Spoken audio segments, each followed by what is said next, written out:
हम एक पारा पढ़ने जा रहे हैं। आज हमने एक पारा पढ़ा, इससे पहले सवा पारा हम पढ़ते आ रहे थे और आज से एक पारा हम तरावी में सुनते हैं।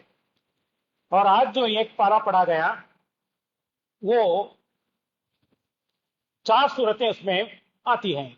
21वां पारा हमने पढ़ा है और इस 21वें पारे में 4 सूरतें आती हैं। एक सूरह अनकबूत आती है जो कल शुरू हुई थी और आज वो खत्म हुई। और अनकबूत के माने मकड़ी के हैं, मकड़ी जो जाला बुनती है उसका वाकया। आज उसके 3 रुकू पढ़े गए। फिर सूरह रोम है। रोम, जैसा कि मैंने कहा कि एक कंट्री अब भी मौजूद है जहां पर ईसाइयों का सबसे बड़ा फादर पोप रहता है। तो उसका एक वाकया कुरान मजीद ने बयान किया और इस पूरे सूरह का नाम भी सूरह रोम है। ये भी मक्की सूरह है। और फिर सूरह लुक़मान पढ़ा, ये भी मक्की सूरह है, 4 रुकू वाले था। और फिर सूरह सजदा हमने पढ़ी जो 3 रुकू वाली थी, वो भी मक्की सूरत है। तो गोया के चारों सूरतें आज हमने मक्की सूरतें सुनी हैं। सूरह अनकबूत में बिल्कुल निहायत ही जहन में बिठाने वाली एक अहम बात पेश की गई है। इसकी आयत नंबर 40/5 में बताया गया, कुरान की आयतों का तर्जुमा में पढ़ रहा हूं, देखिए कितनी अहम बात इसमें बताई जा रही है। ऐ नबी सल्लल्लाहु अलैहि वसल्लम, तिलावत करो इस किताब की जो तुम्हारे तरफ वही के जरिए भेजी गई है।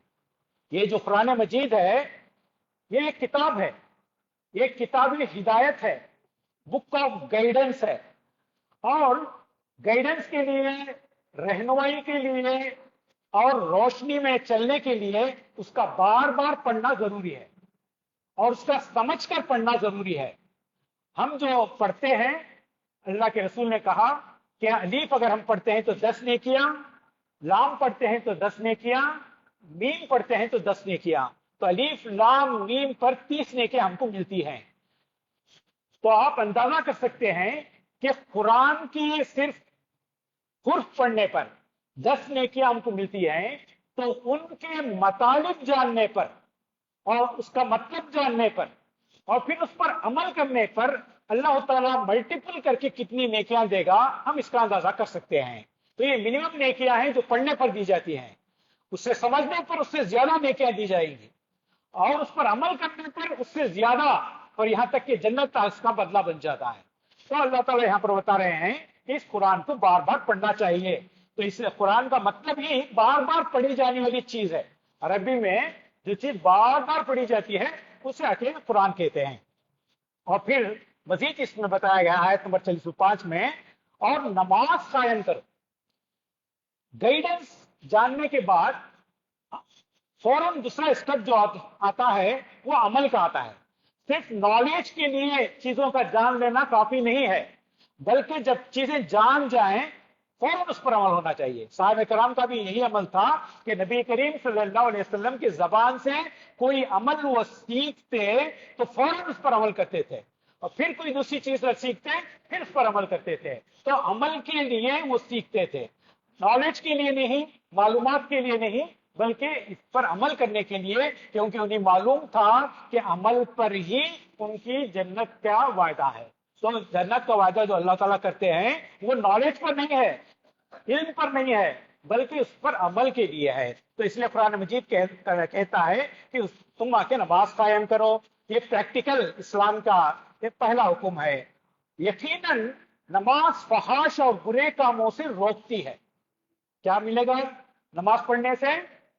ये ऐसी चीज है, ये एक ऐसी इबादत है, ये एक ऐसी अजीम इबादत है कि इंसान अगर उसका पाबंद बन जाए तो एक बेहतरीन इंसान सोसाइटी का बन जाता है।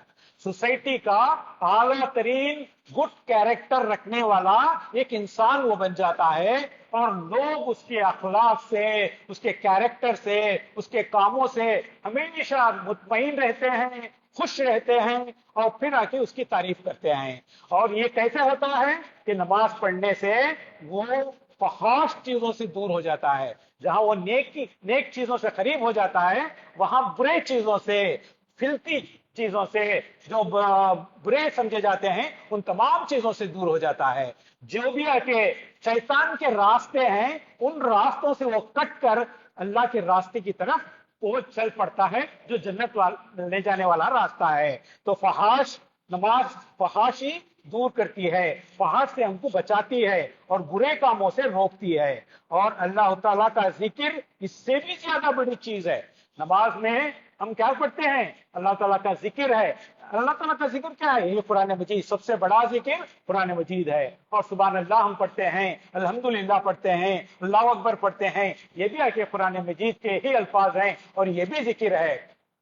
تو اس آیت میں اللہ تعالیٰ بتا رہے ہیں کہ تم نماز قائم کرو، تم سے فحاشی دور ہو جائے گی، بے حیائی دور ہو جائے گی، برے کاموں سے تم بچ جاؤ گے، اور یقیناً یہ اللہ کا ذکر سب سے بڑی چیز ہے۔ اس کے بعد ایک اور آیت نمبر 40 پر 8 میں ایک اور اہم بات بتائی گئی۔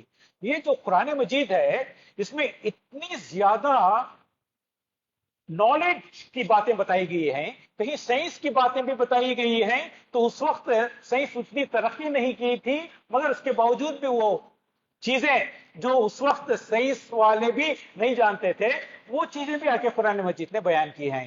اور اس میں جغرافیہ بھی ہے، اس میں ہسٹری بھی ہے، اس میں عقل مندی بھی ہے، اس میں ججمنٹ بھی ہے، اس میں آ کے مکالمہ کا انداز بھی ہے، اسٹوری ٹیلنگ بھی ہے، لوگوں کو کنوینس کیسے کرنا چاہیے یہ باتیں بھی ہیں، اچھائیوں کی طرف لوگوں کو کیسے بڑھانا چاہیے یہ باتیں بھی ہیں۔ تو مختلف جو انسانی علوم کے یہ ہیں دائرے ہیں، ان تمام پر قرآن مجید ہم لوگوں کو گھیرتا ہوا یہ ہدایتیں دیتا ہے۔ تو اس میں بہت ہی اہم باتیں بیان کی گئی ہیں۔ تو اس وقت کے لوگ بعض یہ کہہ سکتے تھے کہ یہ جو قرآن مجید پیش کیا جا رہا ہے، اگر نبی کریم صلی اللہ علیہ وسلم اگر عالم ہوتے، پڑھے لکھے ہوتے، کسی کے پاس آ کے کسی استاد کے پاس بیٹھ کر شاگردگی حاصل کرتے، اس سے علم حاصل کرتے، تو اس وقت کے لوگوں کو بھی کہنے کا موقع ملتا اور آج کے لوگوں کو بھی کہنے کا موقع ملتا کہ نبی کریم صلی اللہ علیہ وسلم تو فلاں کے پاس علم حاصل انہوں نے کیا تھا اور اسی علم کی بنیاد پر اتنی بڑی بڑی باتیں انہوں نے کی ہیں۔ تو اس کو روکنے کے لیے قرآن مجید ہم لوگوں کو بتاتا ہے کہ اے نبی صلی اللہ علیہ وسلم، تم اس سے پہلے کوئی کتاب نہیں پڑھتے تھے۔ ہم جانتے ہیں کہ نبی کریم صلی اللہ علیہ وسلم کیا تھے؟ امی تھے، وہ لکھنا بھی نہیں جانتے تھے، پڑھنا بھی نہیں جانتے تھے۔ جب حضور اکرم صلی اللہ علیہ وسلم مکے میں نبی بنا کر جب بھیجے جاتے ہیں، تو اس وقت پورے مکے میں صرف 30-40 افراد ہی ایسے تھے جو عربک لکھنا اور پڑھنا جانتے تھے۔ 30 to 40 پیپل ہی وہاں پر لٹریٹ تھے، لکھنا اور پڑھنا جانتے تھے، اور نبی کریم صلی اللہ علیہ وسلم ان میں نہیں تھے۔ آپ کو لکھنا بھی نہیں آتا تھا اور آپ کو پڑھنا بھی نہیں آتا تھا، اور اس کے باوجود جب قرآن ان کے زبان سے نکلنے لگا تو اتنی عمدہ عمدہ چیزیں دیکھ کر پوری دنیا حیران رہ گئی۔ تو اللہ تعالیٰ یہاں پر بتا رہے ہیں کہ اے نبی صلی اللہ علیہ وسلم، تم اس سے پہلے کوئی کتاب نہیں پڑھتے تھے اور نہ اپنے ہاتھ سے لکھتے تھے۔ اگر ایسا ہوتا تو باطل پر لوگوں کو شک میں پڑ سکتے تھے، باطل پرست اس میں تم کو شک کر سکتے تھے۔ تو اللہ تعالیٰ نے امی بنا کر ان کی زبان سے اتنا عمدہ عمدہ چیزیں آ کے بیان کی کہ دنیا آج بھی حیرت میں ہے۔ آج بھی سائنسدان قرآن کی بتائی ہوئی باتوں پر تحقیق کرتے ہیں تو معلوم ہوتا ہے کہ یہ کتنی سچی ہے۔ اور پھر ایک اہم بات آ کے اس سے یہ سورت ختم ہوتی ہے، سورہ عنکبوت، اس میں اللہ تعالیٰ بتا رہے ہیں کہ آج ہم دیکھ سکتے ہیں کہ یہ زمین ہے جس زمین پر ہم رہتے ہیں، اور زمین میں کیا ہے؟ پہاڑ ہیں، دریا ہیں، سمندر ہیں۔ 3/4 کیا ہے؟ پوری زمین میں 3/4 کیا ہے؟ پانی ہے، سمندر ہے، اور پھر 1/4 ہی ہے کہ سوکھا ہے جہاں پر آبادی رہ سکتی ہے۔ اس میں بھی پہاڑ ہیں، اس میں بھی ڈیزرٹس ہیں، اس میں بھی ہے کہ بہت ساری چیزیں ہیں، اور اتنے جانور ہیں ان کا حساب نہیں ہے، اتنے کہ لیونگ تھنگس ہیں اس کا حساب نہیں ہے۔ پانی کے اندر کے جانور بھی ہیں، زمین کے اوپر کے جانور بھی ہیں، زمین اور پانی دونوں میں رہنے والے جانور بھی ہیں، اور پھر پرندے بھی ہیں، اڑنے والے بھی ہیں، چلنے والے بھی ہیں، جانور ہیں، انسیکٹس ہیں، اور پھر مختلف چیزیں ہیں۔ تو اس سے یہ دنیا ہے۔ اور پھر جب آسمان کی طرف نظر کرتے ہیں تو اگر رات کو آپ اگر اوپر نظر کریں تو جتنے تارے آپ کو نظر آتے ہیں یہ ان کی گنت کرنا ناممکن ہے، کیونکہ یہ انکاؤنٹیبل ہوتے ہیں۔ یعنی اتنے زیادہ ستارے اور سیارے آسمان پر ہیں کہ انہیں ہم گن نہیں سکتے. اور یہ کتنے بڑے ہیں؟ یہ زمین آ کے ایک چھوٹا ریت کا جو یہ ہوتا ہے نا ذرہ کہتے ہیں اتنے ہی برابر ہے. اور اس سے بھی زیادہ بڑے بڑے، یعنی زمین سے 1,00,000 مرتبہ زیادہ بڑا سورج ہے. زمین سے 1,00,000 زمینوں کو ملائے تو سورج بنے گا. ہمارا جو سورج ہم دیکھتے ہیں وہ بنے گا. اور وہ سورج کو 1,00,000 2,00,000 5,00,000 10,00,000 فریم ملائیں، اتنے سورج اگر ملائیں تو کتنا بڑا بنے گا. اتنے آگے اسٹارس موجود ہیں. تو اسٹارس جو ہم کو چھوٹے نظر آتے ہیں اس وجہ سے کہ وہ بہت دور ہیں، بہت بہت دور ہیں، اس وجہ سے وہ ہم کو دکھائی دیتے ہیں. اتنے بڑے ہونے کی وجہ سے وہ چھپ نہیں جاتے بلکہ ہماری نظروں کو نظر آتے ہیں. اللہ تعالیٰ یہاں پر کہہ رہے ہیں کہ یہ زمین، یہ آسمان، یہ چاند، یہ ستارے، یہ سورج، یہ تمام، کیا تم سمجھتے ہو کہ یہ پتھر کے بتوں نے پیدا کیا ہے یا کہ تمہارے بنائے ہوئے خداؤں نے اسے پیدا کیا ہے؟ اس کا بنانے والا ہر ایک جانتا ہے، ہر مذہب والا جانتا ہے کہ اس کا بنانے والا ایک ہی ہے، ایک ہی خالق ہے جس نے اس کو نہایت ہی توجہ کے ساتھ بنایا ہے. اور اس میں کوئی بھی آ کے خلل نہیں ہے، اس میں کوئی بھی آ کے کمی نہیں ہے، اس میں کوئی بھی ڈسٹربنس نہیں ہے. سب اپنے اپنے رفتار پر چل رہے ہیں.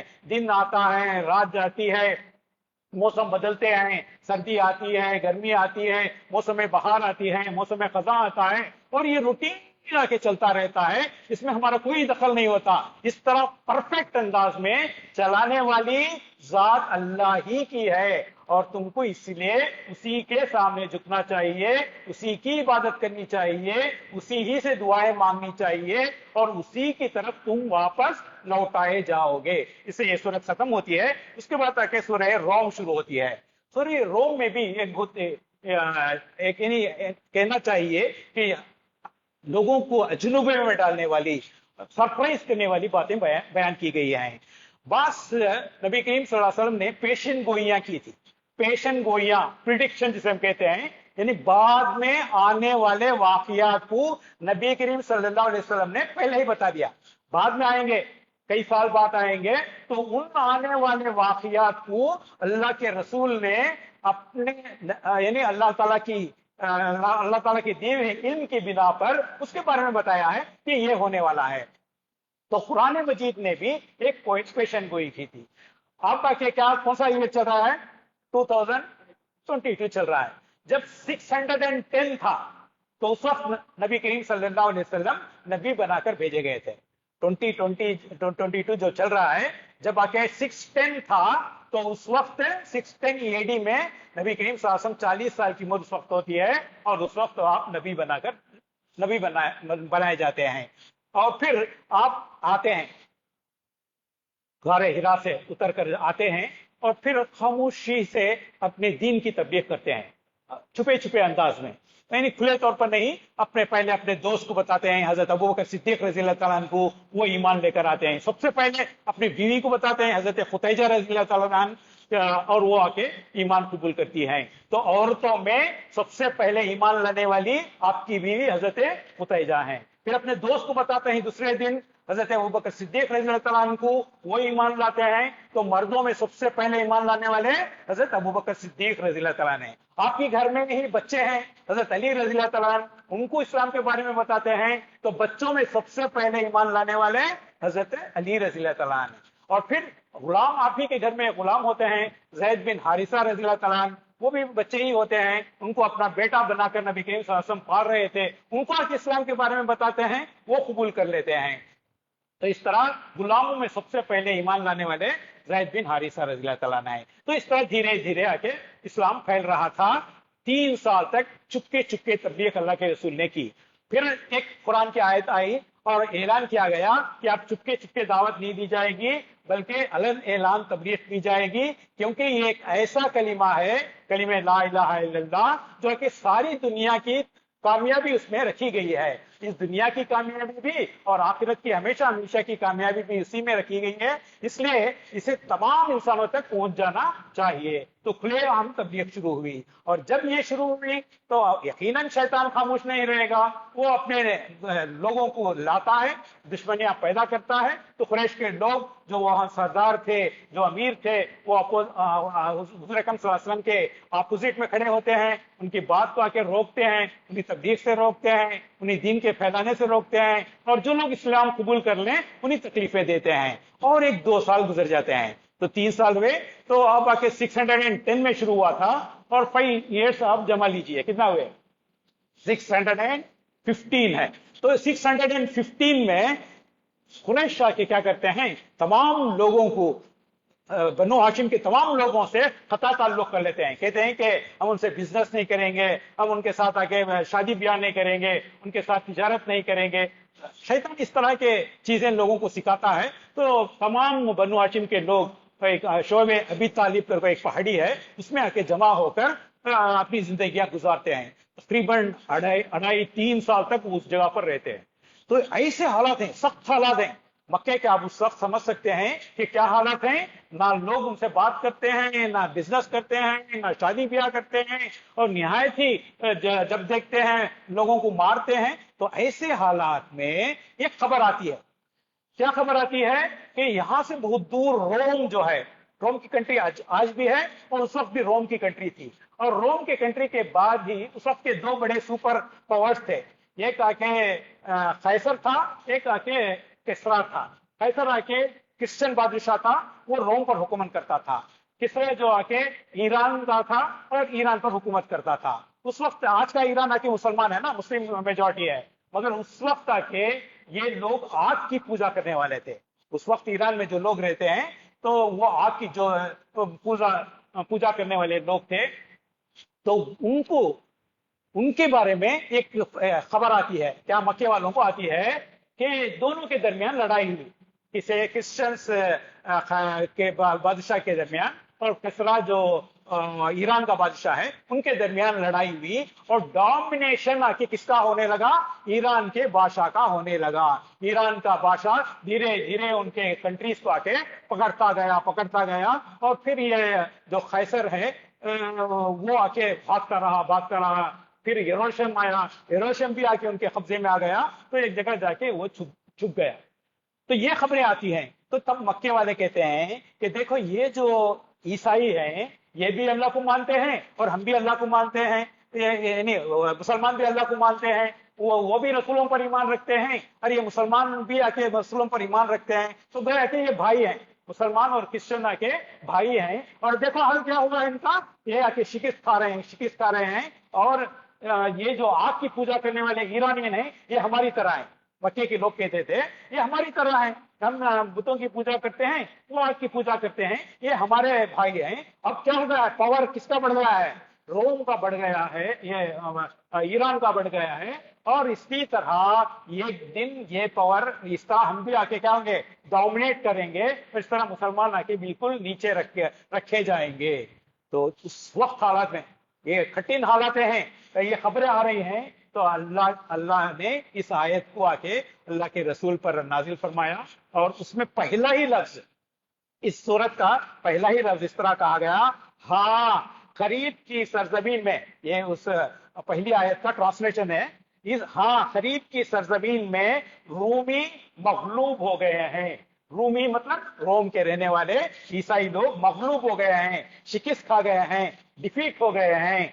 मगर चंद साल के अंदर अंदर वो गालिब आ जाएंगे।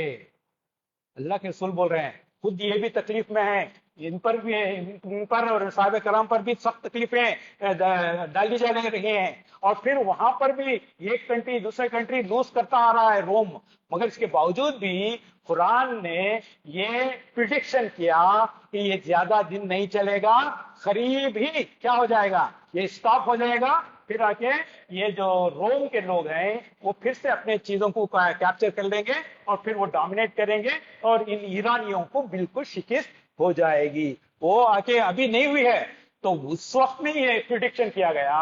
और ऐसे ही 8 साल हुए, फिर आके वो रोम का बादशाह फिर से एक बड़ा लश्कर जमा करता है और फिर वो ईरान के बादशाह से लड़ता है और फिर जितने भी वो डिफीट हुए थे पूरे इलाके वो कैप्चर कर लेता है और उनकी हुकूमत आके बिल्कुल ईरान की हुकूमत बिल्कुल कमजोर हो जाती है। और उसी 8 साल के अंदर ही हुजूर अकरम सल्लल्लाहु अलैहि वसल्लम हिजरत करके कहाँ आते हैं? मदीना आते हैं। अभी 8 साल हो गए हैं, 8 साल 13 साल आप हुजूर अकरम सल्लल्लाहु अलैहि वसल्लम मक्के में थे, तो उसके बाद मदीना आ जाते हैं। तो आप आके आते हैं, 2 हिजरी होती है, जंगे बदर होती है, कुफार कुरैश के साथ 313 मुसलमानों का 1000 के लश्कर के साथ मुकाबला होता है और कुरैश वालों को सख्त शिकस्त होती है। तो उनका जोर भी टूटता है, उनका गुरूर भी टूटता है और मुसलमानों को पहली फतह होती है, वो डोमिनेट करते हैं। उसके बाद वहां से मुसलमान क्या है, तरक्की करते ही गए। पूरा सऊदी अरबिया, फिर उस बाद के इलाके, तमाम के तमाम इलाके इस्लाम के दायरे में आ गए, क्योंकि इस्लाम ही एक ऐसा मजहब था जो लोगों को उनकी जगड़ी हुई बेड़ियों को तोड़ता है। यानी जो तौहमात हैं, जो खुराफात हैं, जो शैतानी बंधन हैं, उन तमाम चीजों को तोड़ने वाला इस्लाम ही है। और ये अल्लाह से मिलाने वाला कलिमा इस्लाम ही के पास है। तो इसकी कुव्वत ही की वजह से ये धीरे धीरे बहुत तेज रफ्तारी के साथ सारी दुनिया में फैल गया। तो इसीलिए देखते हैं कि तकरीबन आज 57 कंट्रीज हैं पूरी दुनिया में, 57 कंट्रीज हैं जहां पर मुसलमानों की मेजॉरिटी है और हर मुल्क में आके मुसलमान मौजूद हैं। और जहां भी मुसलमान रहे वो अमन का, सलामती का, भाईचारगी का और अच्छे अखलाक का ही मजाहरा करता है, क्योंकि कुरान में उसे यही हुक्म देता है, उसके नबी ने भी उसे यही हुक्म दिया कि सबके साथ मोहब्बत के साथ, मेल मिलाप के साथ और एक दूसरे की हमदर्दी के साथ जिंदगी गुजारो। तो यही आके बाज लोगों को चीजें पसंद नहीं आती, इसलिए वो बदनाम करने की कोशिश करते हैं। तो उसके बाद ये सूरह रोम खत्म होती है, उसके बाद सूरह लुक़मान शुरू होती है। सूरह लुक़मान भी एक अहम चीज है। लुक़मान हम जानते हैं कि एक बहुत बड़े हकीम थे, हिकमत की बातें करते थे। जब उनके मरने का वक्त आया तो अक्सर लोग मरने के करीब आके जायदाद के बारे में बोलते हैं, बच्चों को बुला के, मैं फलां बैंक में इतना पैसे रखा हूँ, ये घर तुम ले लो, वो ये घर ये बेटी को दे दो, या कि इस तरह दे दो, इस तरह ही की बातें करते हैं। मगर लुक़मान जब अपने बच्चों को बुलाकर नसीहत करते हैं तो क्या कहते हैं, देखिए, याद तो इससे मैं बात को खत्म करूंगा। कहा गया आयत नंबर 12 में, याद करो जब लुक़मान अपने बेटे को नसीहत कर रहे थे, उन्होंने कहा, बेटे खुदा के साथ किसी को शरीक ना करना। सबसे पहला क्या हुक्म देते हैं? तो बाप का काम यह है। इससे आगे क्या सबक मिलता है हम लोगों को? हम जो बड़े लोग हैं, जो हम फादर्स हैं, वो फादर्स क्या करना चाहिए? अपने सन्स को, अपने डॉटर्स को, अपने जो बच्चों को हमेशा कलीमे की दावत देते रहना चाहिए, उन्हें इस्लाम पर जमे रहने की दावत देनी चाहिए और उन्हें हमेशा खुदा के साथ किसी को शरीक ना करने की दावत देना चाहिए। पहली दावत है। और फिर कहते हैं हक ये है कि शिर्क बहुत बड़ा जुल्म है। शिर्क क्या है? अल्लाह बड़ा है, मगर अल्लाह के साथ कुछ और लोग भी हैं जो उसके बराबर पावर रखते हैं। वो अगर अल्लाह ना दे तो इनके जरिए से ये चीजें हासिल कर ले सकते हैं। तो कोई भी चीज हो तो इसे आके शिर्क कहते हैं। तो बताया, इस्लाम हमको ये सिखाता है कि सबसे पावरफुल जात आके अल्लाह ही की है। अल्लाह ही के पास तमाम खजानों की चाबियां हैं, तमाम खजाने उसी के हवाले हैं, ये जमीन और आसमान तमाम उसी का है। तो वो ही आके दे सकता है। अगर नहीं देता है तो उसकी कुछ मसलियत है, बाद में देगा या उससे बेहतर देगा, मगर इसका मतलब ये नहीं है कि हर चीज जो हम मांगे वो दे दे। तो जब ना दे तो हमको ये हरगिज सेवा नहीं है कि हम उसका दर छोड़कर, उसका दरवाजा छोड़कर किसी और जो कमतर चीज है उसके पास हमारी दुआएं आके करें। तो यही आके शिर्क है। इस्लाम आने के मना करता है, तुम आके अल्लाह ताला देता है तो शुक्र करो, अगर नहीं देता है, कम देता है तो सब्र करो। तो मोमिनों के लिए 2 ही काम करने के लिए कहा गया है, शुक्र करो, देता है तो शुक्र करो, अगर नहीं दे रहा है, रुका हुआ है, नेमतें कम मिली हुई है तो सब्र करो। मगर ये तमाम चीजें आके अल्लाह ताला एक दिन बदलाएगा। फिर कहा गया, और ये हकीकत है कि हमने इंसान को अपने वालिदैन का हक पहचानने की वो ताकीद की है। तो माँ बाप के साथ बच्चों को अच्छा सलूक हमेशा करते रहना चाहिए। और लुकमान ने कहा, बेटे कोई चीज राई के दाने के बराबर भी हो और किसी चट्टान में या आसमानों में या जमीन में कहीं छुपी हुई हो, अल्लाह उसे निकाल लाएगा। तो बच्चों को ये बताना चाहिए कि तुम छोटा काम भी करो, छोटी नेकी भी करो, तो अल्लाह ताला से छुपेगी नहीं, बल्कि यकीनन अल्लाह ताला उस नेकी को निकाल कर उसका बदला तुमको जरूर देगा। अगर तुम किसी को पेंसिल देते हो, बच्चा बच्चा अपने क्लास में अपने फ्रेंड को पेंसिल देता है, रबर देता है, पीने के लिए पानी देता है, या कि उसके बैग को उठाता है या मदद करता है, तो ये तमाम छोटी छोटी चीजें भी बेकार नहीं जाएंगी, अल्लाह ताला जरूर उसका बदला देगा। ये हम लोगों को बच्चों को सिखाना चाहिए। वो बारीक बीन और बाखबर है। या और फिर बताया गया कि नमाज कायम करो, नेकी का हुक्म दो और बदी से मना करो। नमाज कायम करने का हुक्म बच्चों को हमेशा बाप बोलते रहना चाहिए। आज पढ़े नमाज बेटे, तुम उठते हो नमाज के लिए, कुरान तुमने पढ़ा है, मम्मी के साथ अच्छा अच्छा सलूक तुमने किया है, अपने दोस्तों के साथ अच्छा सलूक किया है, इस तरह नेक बातों का बच्चों को हमको सिखाना चाहिए। तो बुराई से रोकना चाहिए और नेकी का हुक्म देना चाहिए। और जो मुसीबत भी पड़े इस पर सब्र करो। कुछ आके तकलीफें आएंगी, कुछ आके हडल्स आएंगे, उसमें क्या करना चाहिए, सब्र करना चाहिए। और लोगों से मुंह फेर कर बात ना करो, यानी जब लोगों से बात करो, अच्छी तरह बात करो, मुस्कुरा कर बात करो, उनके दिल को जीते जैसे बात करो। अकड़ कर, मुंह फेर कर या गुरूर के साथ आके बात नहीं करनी चाहिए। ये बच्चों को हमको सिखाना चाहिए और खुद भी हम इस तरह करना चाहिए। और खुद पसंद और फखर जताने वाले शख्स को अल्लाह ताला पसंद नहीं करता। अपनी चाल में एतदाल में अख्तियार करो। हमें जो चलते हैं उसमें गुरूर नहीं होना चाहिए और बहुत ज्यादा नहीं बनकर, कमजोर बनकर भी नहीं रहना चाहिए। एतदाल की चाल होनी चाहिए, स्मार्ट चाल होनी चाहिए। और अपनी आवाज जरा पस्त रखो। आवाज पस्त रखना, अम्मी बुलाते हैं, अच्छा अच्छा आता हूं मैं, अब्बा बोलते हैं जाओ जाओ मुझे पढ़ना है, इस तरह के आवाज उठाकर, आवाज बुलंद करके अपने माँ से, बाप से या अपने बड़े भाई से गुफ्तगू नहीं करनी चाहिए। अपनी आवाज को हमेशा क्या करना चाहिए, पस्त रखना चाहिए। स्टूडेंट हैं तो टीचर के पास भी आके हमको इज्जत के साथ अपनी आवाज को लो रखकर ही आके बात करनी चाहिए। ये बच्चों के लिए हुक्म है, आप लोग करते हैं ना, तो इस तरह के हम लोगों को अमल करना चाहिए। और कहा गया कि आवाज जरा पस्त रखो, और सब आवाजों से ज्यादा बुरी आवाज किसकी होती है, गधों की आवाज होती है। सबसे बड़ी किसका आवाज, जानवरों सबसे ज्यादा किसका आवाज होता, गधे की आवाज होती है। तो अगर आप आवाज उठाते हैं तो गोया का क्या बन जाते हैं, आप इंसान से गधे बन जाते हैं, और ये लोगों को पसंद नहीं आएगा। तो इससे आके सूरत खत्म होती है। इसके बाद आके और एक सूरत भी है, क्योंकि वक्त हो गया है, इसलिए इससे हम आपको इससे आके इख्तिताम पर पहुंचाते हैं। सुभान अल्लाह बिहम्दी, सुभानक अल्लाहुम्मा बिहम्दिका, अशहदु अन ला इलाहा इल्ला अंता, अस्तगफिरुका व अतूबु इलैक।